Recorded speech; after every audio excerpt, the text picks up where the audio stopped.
کہو وعدہ کرتا ہوں کیا قصہ تھا۔ میں ریس کھیلتا ہوں، جوا کھیلتا ہوں، کوئی ایسا عمل کرنا چاہتا تھا جس سے مجھے اور طاقت حاصل ہو جائے، یہی میرا اندازہ تھا۔ خیر آگے کہو میاں، انہوں نے کہا اور میری زبان چل پڑی۔ میں نے انہیں سادھو کے ملنے کا واقعہ، ہڈی کا حصول، اس کے بعد اس شیطان کا حکم، پیر پھاگن کے مزار کی سیڑھیاں چڑھتے وہاں سے گرنے کا واقعہ، اور پھر بعد کے سارے واقعات سنا ڈالے۔ میرا دل دہشت سے کانپ رہا تھا۔ اس سے پہلے میں نے جب بھی یہ داستان دہرانے کی کوشش کی تھی، میرے اعضاء نے میرا ساتھ نہیں دیا تھا اور میری حالت بری ہو گئی تھی، لیکن اس وقت میری زبان نے میرا ساتھ دیا تھا۔ میرے اندر خوشی کی لہر پیدا ہو رہی تھی۔ اس کا حلیہ تو بتاؤ ذرا، حکیم صاحب بولے۔ قد بہت چھوٹا تھا، سر گنجا تھا، اوپری بدن ننگا اور گلے میں دفتن میری زبان رک گئی۔ کمرے کا منظر بے حد پراسرار تھا۔ سامنے کی دیوار پر میرا اور حکیم صاحب کا سایہ پڑ رہا تھا اور میری نگاہ کئی بار ان دونوں سایوں پر پڑ چکی تھی، لیکن اچانک ہی مجھے ایک تیسرا سایہ متحرک نظر آیا۔ یہ ایک پتلی سی رسی سایہ تھا جو ہل رہی تھی اور اس کے سرے پر کوئی پھیلی ہوئی سی چیز بندھی ہوئی تھی۔ رسی تیزی سے لمبی ہوتی جا رہی تھی اور لٹکتی ہوئی شے میرے چہرے کے عین سامنے پہنچ گئی۔ وہ ایک بہت بڑی مکڑی تھی۔ اس کی آنکھیں مٹر کے دانوں کے برابر اور گہری سرخ تھیں اور وہ میرے چہرے کے عین سامنے جھول رہی تھی۔ دہشت سے میرا لہو میری رگوں میں منجمد ہو رہا تھا۔ میں نے چیخنے کی کوشش کی تو میرا گلا بھنچ گیا، زبان اس طرح اکڑ گئی کہ میں اسے جنبش نہ دے پایا۔ حکیم سعد اللہ میری اس کیفیت سے بے نیاز میری طرف پشت کیے، شاید میرے آگے بولنے کا انتظار کر رہے تھے۔ اپنے بدن کے لیسدار مادے سے بنے ہوئے تار میں جھولتی مکڑی میرے چہرے کے سامنے آ کر رک گئی تھی اور میں اس کا ننھا سا چہرہ دیکھ رہا تھا۔ وہی منحوس سادھو تھا۔ کوئی اور اسے دور سے دیکھتا تو وہ مکڑی کے سوا کچھ نظر نہ آتا، لیکن میں اس چہرے کو پہچانتا تھا۔ وہ شیطانی انداز میں مسکرا رہا تھا۔ میرے کانوں میں حکیم سعد اللہ کی آواز ابھری، بولتے رہو میاں، ڈرنے کی ضرورت نہیں ہے۔ میں نے ایک بار پھر پوری قوت صرف کر کے بولنا چاہا، لیکن آواز نے ساتھ نہیں دیا۔ البتہ مکڑی نے اپنی آنکھوں سے مجھے اشارہ کیا تھا۔ پہلے تو میں کچھ سمجھ پایا، مگر دوسری بات مکڑی نے اپنی منحوس آنکھوں سے مجھے اشارہ کیا تب نگاہ بدل کے اس 2.5 فٹ لمبے گلدان پر پڑی جو مجھ سے 2 گز کے فاصلے پر رکھا ہوا تھا۔ اس میں صبح کے باسی پھول سجے ہوئے تھے۔ سعد اللہ صاحب نے کہا، مجھے اس کا پورا حلیہ بتاؤ، میں اس کا نقشہ بنا رہا ہوں، تمہاری طرف رخ نہیں کر سکتا۔ اس کی سرخ آنکھوں میں چمک بے پناہ ہو گئی تھی اور 2 سرخ لکیریں میری پیشانی کی ہڈی میں جیسے سوراخ کرنے لگی تھی۔ میں درد اور کرب سے بے چین ہو گیا تھا۔ اس وقت پیتل کا گلدان اپنی جگہ سے فضا میں بلند ہوا اور خود بخود مجھ تک آ گیا۔ میرے دونوں ہاتھوں نے اسے اپنی گرفت میں لے لیا اور جیسے کسی نے مجھے اٹھا کر کھڑا کر دیا۔ میرا دل چاہ رہا تھا کہ چیخ کر سعد اللہ صاحب کو اس خطرے سے آگاہ کر دوں جو انہیں پیش آنے والا تھا، مگر یہ کرنا میرے بس میں نہیں تھا۔ میرے اعضاء میرے قبضے میں نہیں تھے۔ میرا ذہن ان طلسمی روشنیوں میں جکڑتا جا رہا تھا جو میرے دماغ میں داخل ہو چکی تھی۔ میرے قدم نہ چاہنے کے باوجود سعد اللہ صاحب کی طرف بڑھ رہے تھے۔ میرا رواں فریاد کر رہا تھا، مگر میں بے بس تھا۔ میرے ہاتھ سر سے بلند ہو چکے تھے۔ سعد اللہ صاحب میری مسلسل خاموشی سے پریشان ہو گئے تھے۔ انہوں نے کسی قدر ناخوشگوار لہجے میں کہا، میاں کچھ منہ سے تو بولو، تم نے ہماری ساری محنت۔ یہ کہہ کر انہوں نے اپنا پہلو بدلا اور رخ تبدیل کیا، مگر میں ان سے بالکل نزدیک تھا۔ میرے ہاتھ بلند ہو کر جھک چکے تھے اور کوئی 3 کلو وزنی گلدان ان کے سر کا نشانہ لے چکا تھا۔ البتہ رخ اچانک تبدیل ہونے پر ان کا سر پہلی ضرب سے بچ گیا اور گلدان ان کے شانے پر پڑا۔ حکیم صاحب کے منہ سے ایک دل خراش چیخ نکلی۔ میرا ہاتھ دوبارہ بلند ہو گیا تھا۔ حکیم صاحب نے بے اختیار سر کا دفاع کرتے ہوئے کلائی سامنے کر دی اور گلدان کی ضرب سے ان کی کلائی چکنا چور ہو گئی۔ اس بار وہ پہلے سے بھی زیادہ زور سے چیخے تھے اور اس کے ساتھ ہی انہوں نے دروازے کی طرف دوڑ لگائی تھی۔ مگر میرے قدموں نے ایک لمبی زنکت بھری اور میں دوبارہ ان کے قریب پہنچ گیا۔ حکیم صاحب کافی زور سے دروازے سے ٹکرائے تھے اور ایک زوردار دھماکہ ہوا ہوگا، مگر میں ہر احساس سے بے نیاز انہیں ہلاک کرنے کے درپے تھا۔ حکیم صاحب نے دروازے کا سہارا لے کر اٹھنا چاہا، مگر اس بار گلدان ان کے سر پر پڑا تھا۔ ضعیف اور کمزور آدمی تھے۔ ہائے کی ایک مدھم سی آواز ان کے ہونٹوں سے خارج ہوئی اور اس کے بعد وہ بے سود ہو کر گر گئے، لیکن میرے ہاتھ نہیں رکے۔ گلدان کی مسلسل ضربیں میں ان کے جسم کے مختلف حصوں پر لگاتا رہا تھا۔ ان کے اہل خاندان نے ان کی چیخیں اور اندر ہونے والی دھما چوکڑی سن لی تھی، چنانچہ سب دروازے پر آ گئے اور باہر سے دروازہ پیٹا جا رہا تھا۔ پھر اس پر زوردار ضربیں پڑنے لگیں اور اچانک مجھے ہوش آ گیا۔ میں نے اس منحوس مکڑے کو دیکھا، مگر اب اس کا وہاں نام و نشان نہیں تھا۔ باہر سے لگنے والی ضربوں سے دروازے کی چٹخنی کے اسکرو اکھڑ گئے تھے اور بہت سے لوگ بھرا مار کر اندر داخل ہو گئے۔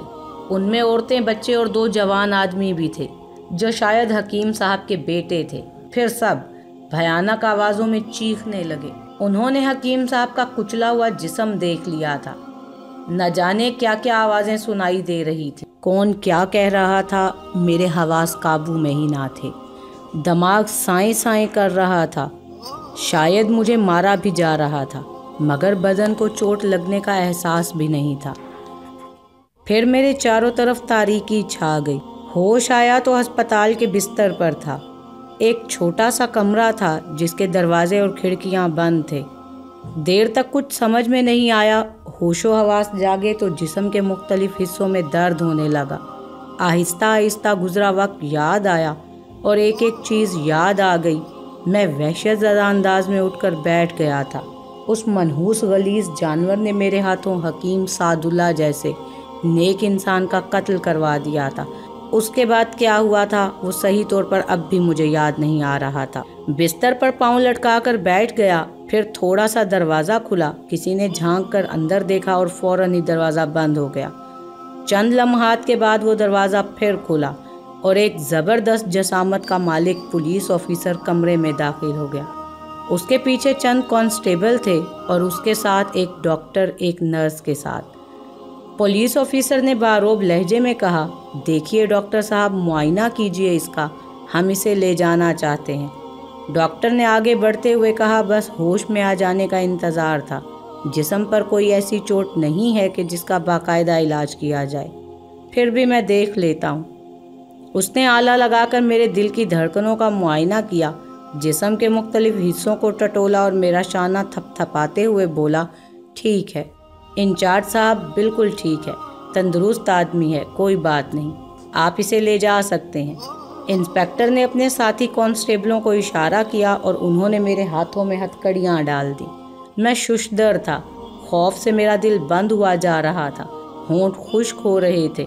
ہوش و حواس اس وقت بحال تھے، سوائے جسم کے کچھ حصوں میں درد کے اور کوئی کمی محسوس نہیں ہو رہی تھی۔ انسپکٹر نے مجھے گردن سے پکڑ کر اٹھاتے ہوئے کہا، چلو آگے بڑھ۔ خاموشی کے سوا اور کوئی چارہ کار نہیں تھا، کسی سے کچھ کہنے کے لیے الفاظ بھی نہیں تھے میرے پاس۔ بے چارگی کے انداز میں کمرے کے دروازے سے باہر نکلا تو یہ دیکھ کر دل حلق میں آ گیا کہ باہر سبھی موجود تھے۔ ماموں ریاض، والد صاحب، والدہ، چھوٹی بہن، بھائی، سب کے چہرے اس طرح مرجھائے ہوئے تھے جیسے ان پر خزاں آ گئی ہو۔ والدہ صاحبہ مجھے دیکھ کر پچھاڑیں کھانے لگیں۔ والد صاحب نے دونوں ہاتھوں میں اپنا چہرہ چھپا لیا۔ چھوٹی بہن دونوں ہاتھ پھیلا کر آگے بڑھی اور بولی، بھائی جان، بھائی جان، لیکن انسپکٹر نے ہاتھ میں پکڑا ڈنڈا سامنے کرتے ہوئے کہا، نہیں بی بی، خود کو سنبھالے رکھو، قریب آنے کی اجازت نہیں ہے، یہ مجرم ہے، قاتل ہے، اس سے دور رہو۔ بہن نہ جانے کیا کیا کہنے لگی، میرے کان ایک بار پھر سنسنانے لگے تھے۔ ماموں ریاض نے البتہ ہمت کر کے میرے قریب پہنچتے ہوئے کہا، فکر نہ کرنا مسعود میاں، ہم تمہاری ضمانت کرانے کی بھرپور کوششیں کر رہے ہیں، بالکل فکر مت کرنا، ہم زندہ ہیں، جو بھی بن پڑے گا ہم سے، ہم ضرور کریں گے تمہارے لیے۔ ماموں ریاض کہتے رہے لیکن میں نے ان کی کسی بات کا کوئی جواب نہیں دیا۔ ماں اور بہن کی کیفیت دیکھ کر دل پھٹا جا رہا تھا، جی چاہا تھا کہ دوڑ کر ماں سے لپٹ جاؤں۔ ان کی آوازیں کانوں میں گرم سیسے کی مانند اتر رہی تھی۔ چھوٹا بھائی آنکھیں پھاڑے مجھے دیکھ رہا تھا۔ ہر شخص کی ایسی کیفیت تھی کہ تصور کرتا تو سینہ پھٹ جاتا۔ پھر وہ سب پیچھے رہ گئے۔ ماں کی آوازیں اب بھی میرے کانوں میں آ رہی تھی، بچا لو میرے بچے کو، بچا لو، وہ بے قصور ہے، وہ بے گناہ ہے۔ مجھے ایک گاڑی میں بٹھا دیا گیا اور باقی سب لوگ پیچھے رہ گئے۔ اب میں انسپیکٹر کے رحم و کرم پر تھا۔ کچھ دیر کے بعد ہم تھانے پہنچ گئے اور مجھے لاک اپ میں بند کر دیا گیا۔ کسی نے مجھ سے کچھ نہیں کہا تھا۔ انسپیکٹر چلا گیا اور میں لاک اپ میں زمین پر دیوار سے ٹیک لگائے گزرے ہوئے واقعات پر غور کرنے لگا۔ اب اتنا بھی احمق نہیں تھا کہ اس بھیانک صورتحال کو سمجھ نہیں پاتا۔ میں نے ایک قتل کیا تھا اور بڑی وحشت اور درندگی کے عالم میں کیا تھا۔ حکیم سعد اللہ میرے ہاتھوں مارے گئے تھے۔ اگر میں کسی سے کہتا کہ انہیں قتل کرنے والا میں نہیں تھا تو لوگ ہنسنے کے علاوہ کچھ نہ کرتے۔ چنانچہ ایسی باتیں کرنا ہی حماقت تھی۔ دروازے کے سامنے موجود پہرا دینے والے سنتری مجھے عجیب سی نگاہوں سے دیکھ رہا تھا۔ میں نے گردن جھکا لی اور آنکھیں بند کر لی۔ دن گزر گیا۔ غالباً میں پچھلی ساری رات بے ہوش رہا تھا اور اس وقت دن کے تقریباً 11 ساڑھے 11 بج رہے تھے۔ بہرحال شام ہو گئی۔ رات کو مجھے سلاخوں کے پیچھے سے روٹی اور سالن دیا گیا۔ پانی کا ایک گلاس ایک کانسٹیبل نے ہی یہ چیزیں رکھی تھیں اور خاموشی سے واپس مڑ گیا تھا۔ میں دن بھر کا بھوکا پیاسا تھا، لیکن ان چیزوں کی طرف رخ کرنے کو بھی دل نہیں چاہ رہا تھا۔ بس طرح طرح کے خیالات جی میں آ رہے تھے۔ اب کیا ہوگا، کیسے ہوگا؟ خاص طور سے ماں کی حالت سے میں بہت دل گرفتہ تھا۔ میری ماں میرے غم میں مر ہی جائے گی۔ کیا یہ سب میرا قصور ہے؟ کیا میں ایک ناگہانی مصیبت میں نہیں پھنس گیا ہوں؟ لیکن اگر پس منظر میں نگاہ دوڑاتا تو سچ مچ قصور اپنا ہی نظر آتا تھا۔ وہی ساری چیزیں ذہن میں آ جاتی تھی۔ کائنات میں بسنے والے محنت مزدوری کر کے اپنا پیٹ پالتے ہیں۔ اگر میری طرح سے ہر شخص ان آسان راستوں کو تلاش کرنے کی کوشش کرے تو کاروبار حیات معطل نہ ہو جائے۔ یہ سب غیر فطری تھا، ناجائز تھا، اللہ کے بنائے ہوئے اصولوں سے انحراف تھا، اور اسی انحراف کی سزا مجھے ملی تھی۔ تو میں اسی سزا کا مستحق، اور اب بعد میں پچھتانے سے کچھ مل بھی نہیں سکتا تھا۔ ٹھنڈی سانس لے کر خاموش ہو گیا۔ پہرا دینے والے سنتری نے جب کافی دیر کے بعد بھی کھانا اسی طرح رکھے ہوئے دیکھا تو چہرے پر ہمدردی سجائے میرے پاس پہنچ گیا اور بولا، کھا لے بابو، کھا لے۔ برا کام کرتے ہوئے کچھ نہیں سوچتے تم لوگ، جنون میں اتنے آگے بڑھ جاتے ہو کہ اللہ کی بنائی ہوئی زندگی کو ختم کر دیتے ہو اور بعد میں پچھتاتے ہو۔ کھانا تو تجھے کھانا ہی پڑے گا، آج نہ صحیح کل کھائے گا، یہ پیٹ کب پیچھا چھوڑتا ہے۔ میں نے اداس نظروں سے سنتری کو دیکھا۔ حالات سے بے خبر انسان اس سے زیادہ اور کہہ بھی کیا سکتا تھا۔ پھر میں نے آہستہ سے کہا، بھائی اس وقت بھوک نہیں ہے، بعد میں کھا لوں گا۔ تیری مرضی ہے، مگر تو نے ایسا کیوں کیا؟ اللہ بہتر جانتا ہے، گناہوں کی سزا ہے۔ ہاں، اللہ سے ہمیشہ توبہ کرنی چاہیے، سنتری نے کہا۔ کھانا اسی طرح رکھا رہا۔ رات ہو گئی۔ میں زمین پر کمبل بچھا کر لیٹ گیا، آنکھیں بند کر کے گھٹنوں میں سر دے کر خیالات کی دنیا میں کھو گیا۔ کوئی فیصلہ نہیں کیا جا سکتا تھا۔ ظاہر ہے جو کچھ ہوا تھا اس میں میرا عمل بھی برابر کا شریک تھا۔ اگر سوچ کا یہ انداز نہ ہوتا تو شاید یہ سب کچھ بھی نہ ہوتا۔ نیند البتہ فراخ دل ہے، اس نے اپنی آغوش مجھ سے نہیں چھینی تھی اور رات کے کسی حصے میں میری آنکھوں میں آ بسی تھی، اور اس کی مہربانی نے سوچوں کے دکھ سے نکال دیا تھا۔ اور اس وقت جاگا جب سورج کی کرنیں چاروں طرف پھیل چکی تھی۔ ایک روشن دن نکل آیا تھا، لیکن یہ روشن دن بڑا تکلیف دہ محسوس ہوا۔ کاش اتنی طویل نیند آ جائے کہ سوچنے کا موقع ہی نہ ملے۔ دن کے 12:30 بجے ہوں گے جب میں نے مامور ریاض کو دیکھا۔ کالے کوٹ میں ملبوس ایک صاحب کے ساتھ لاک اپ کے دروازے کی طرف آ رہے تھے۔ انہیں دیکھ کر میں کھڑا ہو گیا۔ مامور ریاض بہت خوش مزاج انسان تھے، ہر وقت ہنسنے ہنسانے کے عادی۔ کبھی ان کے چہرے پہ سنجیدگی دیکھی ہی نہیں گئی تھی، سوائے ان پچھلے دنوں کے جب سے میں اس عذاب کا شکار ہوا تھا۔ لیکن اس وقت تو ان کی صورت دیکھے نہ دیکھی جا رہی تھی، یوں لگ رہا تھا اچانک جیسے بوڑھے ہو گئے ہوں۔ لڑکھڑاتے قدموں سے میرے قریب آئے۔ کالے کوٹ والے صاحب نے کہا، کہو میاں، کوئی تکلیف تو نہیں ہوئی؟ مارا پیٹا تو نہیں کسی نے تمہیں؟ نہیں، میں نے آہستہ سے جواب دیا۔ میرا نام ضمیر الدین ہے اور میں تمہارا وکیل ہوں۔ دیکھو میاں، مجھ سے کچھ چھپانے کی ضرورت نہیں، وکیل نے کہا۔ مسعود میاں، ہم تمہاری ضمانت کی کوشش کر رہے ہیں۔ وکیل صاحب کو سب کچھ صاف صاف بتا دو۔ میں نے عجیب سی نگاہوں سے ماموں کو دیکھا، اپنے ذہن کو ٹٹولا، زبان پر کوئی بوجھ نہیں تھا، دماغ آزاد تھا، یعنی جو چاہوں کہہ سکتا تھا۔ لیکن اب اس کیفیت سے کوئی خوشی نہیں ہوئی تھی، کیونکہ جو کچھ ہو چکا تھا وہی اتنا تھا کہ کسی خوشی کا کوئی امکان باقی نہیں رہا تھا۔ میں نے بمشکل کہا، میرا کچھ بھی کہنا بے معنی ہے ماموں صاحب، میں نے عالم ہوش میں یہ سب کچھ نہیں کیا۔ کیا تمہاری کیفیت کیا تھی؟ ماموں ریاض نے پوچھا۔ بس ہوش حواس نہیں تھے آپ کو، اس کا اندازہ ہے، میں نے مختصراً کہا۔ یہ دورے تم پر کب سے پڑ رہے ہیں؟ وکیل صاحب نے پوچھا۔ یہ دورے نہیں ہوتے، تمہیں یہ دورے ہوتے ہیں، تمہیں اپنا ذہن تاریک لگتا ہے، ہاتھ پاؤں بے قابو ہو جاتے ہیں، پھر تمہیں کچھ یاد نہیں رہتا، اور یہ بھی پتہ نہیں ہوتا کہ تم کیا کر رہے ہو۔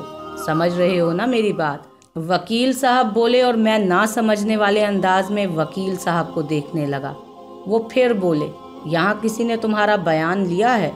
نہیں؟